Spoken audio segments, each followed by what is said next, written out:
अस्सलाम वालेकुम friends, welcome to entertainment punch. जी आयन हूँ और आज जो रेसिपी आज के व्लॉग में आपके साथ शेयर होने जा रही है, इसे आप बेसन वाला नान कहें, बेसन वाली रोटी कहें या मिस्री रोटी कहें, जो भी आप इसे नाम देना चाहें आप दे सकते हैं। रेसिपी का जो स्टार्ट है वो बिल्कुल सेम वैसा ही है जैसे मैंने आप लोगों को नान की रेसिपी बताया था। जो हमने कलवंजी वाले नान बनाए थे उसकी रेसिपी, उसकी जो वीडियो है उसका लिंक भी जो है वो मैं डिस्क्रिप्शन बॉक्स में आपको टैग कर दूँगी। और दूसरा जो ये बेसन वाले नान है और इसके अंदर हमारी जो क्वांटिटी है वो सेम है। डो के अंदर 3 कप आपने मैदा लिया है। अगर आप आटा डालना चाहते हैं तो आप 2 कप मैदा कर दीजिए, 1 कप आटा कर दें। उसके बाद एक पूरा पैकेट इसके अंदर हमने यीस्ट का डाला था, 1 चम्मच जो है वो हमने नमक का डाला था और 2 से 3 टेबलस्पून आपने इसमें ऑयल के डालने हैं। और फिर आपने इसे हल्के हाथों से और नीम गर्म पानी के साथ जो है वो आपने इसे गूंद लेना है। और आपकी जो डो होगी वो बिल्कुल सॉफ्ट होनी चाहिए, आपने इसकी हार्ड डो नहीं बनानी। और फिर उसके बाद आपने इसे 3 से 4 घंटे के लिए फॉइल कवर करके और आपने इसे किसी ऐसी जगह पे एयर टाइट जगह के ऊपर रख देना है। और कम से कम अप्रॉक्सीमेटली 3 to 4 आवर्स के लिए आपने इसे रेस्ट देना है।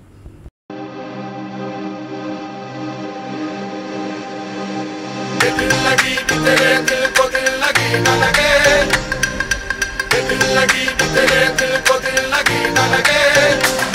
वफाओं की हमसे तवक्को नहीं है, वफाओं की हमसे तवक्को नहीं है।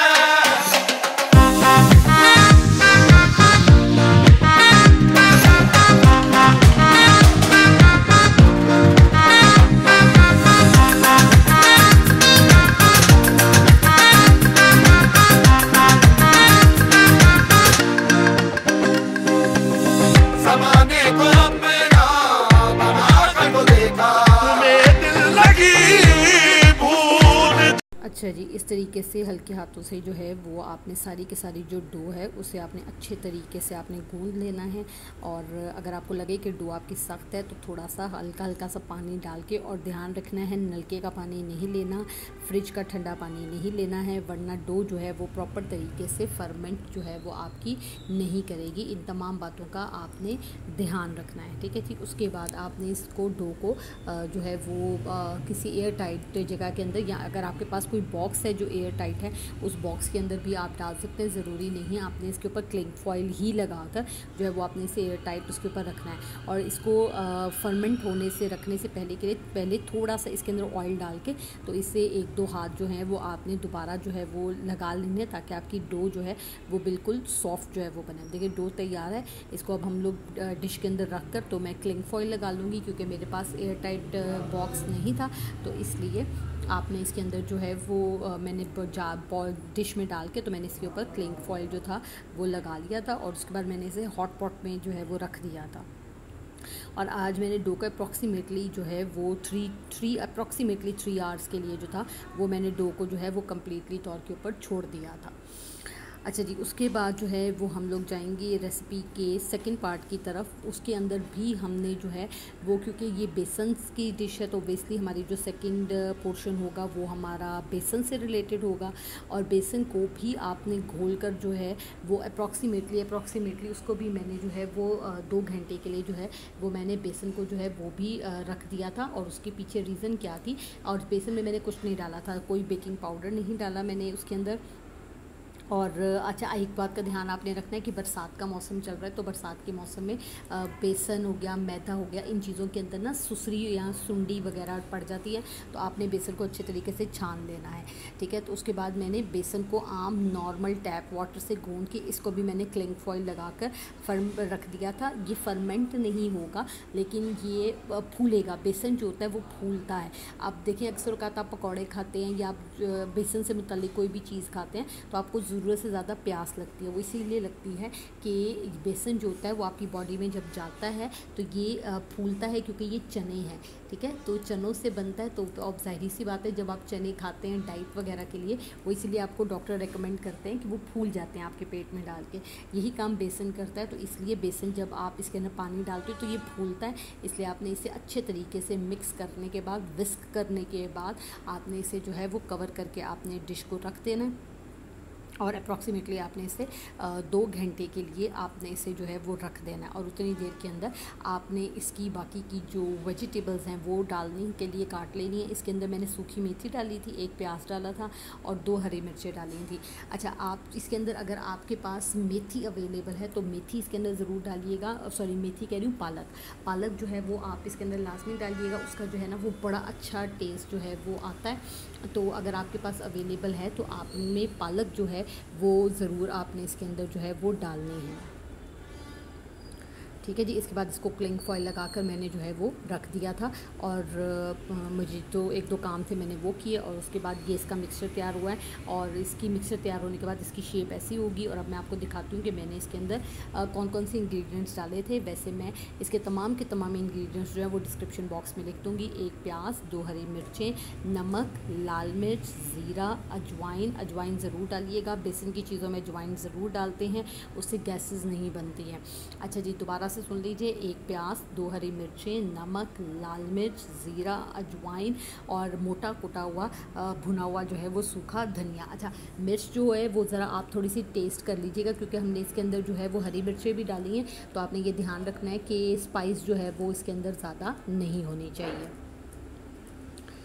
ठीक है जी। इस तरीके से अच्छे तरीके से आपने इसे मिक्स कर लेना है। और उसके बाद इसको मिक्स करने के बाद हमारा नेक्स्ट स्टेप ये होगा कि हमारी जो डो तैयार हुई हुई है, अब हमने वो डो जो है वो निकालनी है। और उसके बाद उसे अच्छे तरीके से जो है वो हम लोगों ने जो गूंदना है दोबारा से एक बार। और फिर उसके बाद जो है वो हमने उसके पेड़े बनाकर और उसको प्लेट में रखकर उसके ऊपर हमने गीला कपड़ा रख देना है। और उतनी देर के अंदर आपका जो ये बेसन होगा ये भी तैयार हो जाएगा और आपके जो पेड़े हैं वो भी थोड़ी देर के लिए और फर्मेंट हो जाएंगे। अच्छा, इसके अंदर अब मैंने मेथी जो है ना वो सूखी मेथी जो है वो डाली है क्योंकि पालक मेरे पास इस वक्त अवेलेबल नहीं थी। तो अगर आपके पास अवेलेबल है तो आप पालक जो है वो लाजमी तौर पर आपने डालनी है इसके अंदर।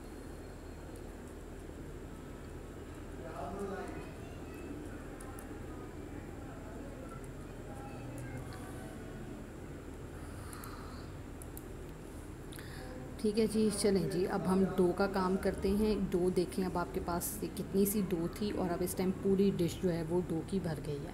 ठीक है, आपने इसे सबसे पहले डिश के अंदर अच्छे तरीके से गूंदना है आपने डिश के अंदर। ठीक है, अच्छे तरीके से। और उसके बाद आपने इसे स्लैब के ऊपर ले आना है। अब मैं दोबारा, मैंने पिछली वीडियो में बताया था, दोबारा बता रही हूँ, प्लीज़ मेरी ये स्लैब साफ़ होती है, इसमें कोई गंदगी या कोई ऐसा अंसर नहीं होता है। मुझसे जो है वो शीट वगैरह बिछाकर मुझसे इसको गूंदा नहीं जाता, इसलिए मैं स्लैब को अच्छे तरीके से साफ़ करके ये सारे के सारे काम करती हूँ। क्योंकि मुझे 1-2 कमेंट्स आए थे कि आप स्लैब के ऊपर कुछ बिछा लिया करें या अपने नीचे प्लेट रख लिया करें, तो इतने नखरे करके भी काम नहीं होता। ठीक है, अब सबसे पहले हमने इसके ऊपर थोड़ा सा जो वाइट फ्लोर है वो डस्ट करना है और उसके बाद हमने इसके पीसेस काट के और इसके हमने जो है वो पेड़े जो हैं वो बना लेने हैं। आपने अपनी रिक्वायरमेंट के अकॉर्डिंगली बनाने हैं। आपने छोटी बनानी है, आप पेड़े का साइज़ छोटा कर लें। अगर आपने बड़ी बनानी है तो आप पेड़े का साइज़ जो है वो आप बड़ा भी कर सकते हैं।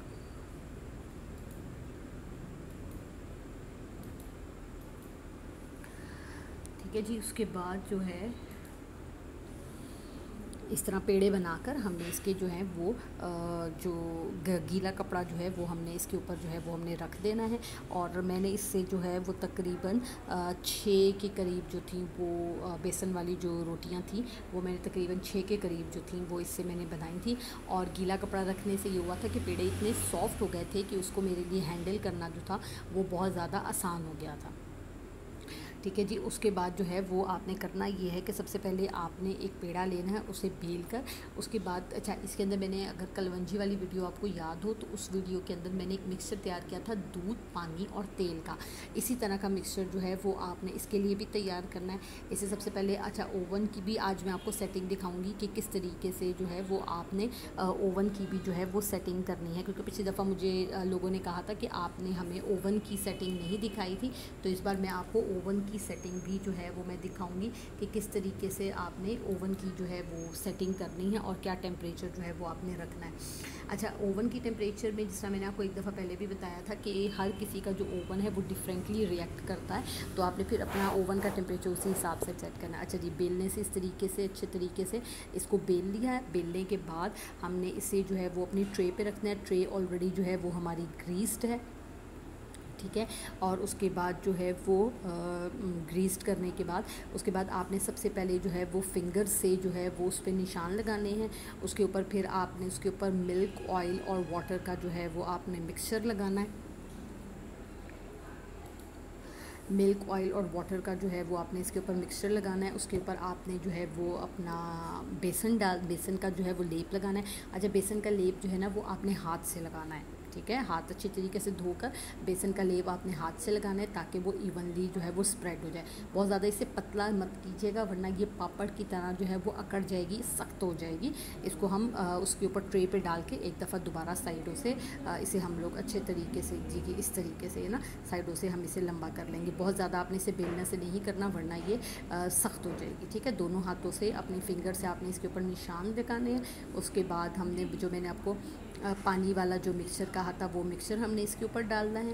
वो मिक्सचर डालने के बाद अब हमने जो बेसन का जो तैयार किया था वो अब हमने हाथों से जो है वो सारा का सारा मिक्सचर जो है वो हमने इसके ऊपर लगाना है और उसे इवनली जो है वो हमने स्प्रेड कर देना है। आपको ज़्यादा लगाना है ज़्यादा लगा लीजिए, आपने कम लगाना है कम लगा लीजिए, ठीक है। और उसके बाद जो है वो आपने इसको जो है वो ओवन के अंदर जो है वो आपने इसे रख देना है और इसे तकरीबन 10 से 15 मिनट जो है वो ओवन के अंदर लगे थे। अच्छा, जो था वो ओवन की सेटिंग इस तरीके से थी कि सबसे ऊपर मेरा जो है वो ओवन का टेम्परेचर है, ठीक है। टेम्परेचर मैंने जो है वो 180 के ऊपर रखा था। नीचे मेरी ग्रिल की ऑप्शन है, ऊपर वाली ग्रिल अलग ऑन होती है, नीचे वाली ग्रिल अलग ऑन होती है। और अगर मैं दोनों ग्रिल्स चलाना चाहूँ तो मैं वो भी चला सकती हूँ। और सबसे नीचे जो है वो टाइमर है, ठीक है। इस तरह मेरा ओवन जो है वो ऑपरेट होता है। 230 तक मैक्सिमम जो है वो ओवन का टेम्परेचर है। अच्छा, जब ये नीचे से हो जाए आपने उसके बाद आपने इसे बाहर निकालना है। इसके ऊपर आपने मक्खन लगाना है और फिर उसके बाद आपने नीचे की ग्रिल को बंद कर देना है और फिर आपने इसे सिर्फ ऊपर की जो ग्रिल है उसके ऊपर जो है वो आपने इसे बेक करना है, ठीक है। और जब आपको लगे कि भी ये अब मेरी रिक्वायरमेंट के अकॉर्डिंगली हो गया तो फिर उसके बाद आपने इसे निकालना है।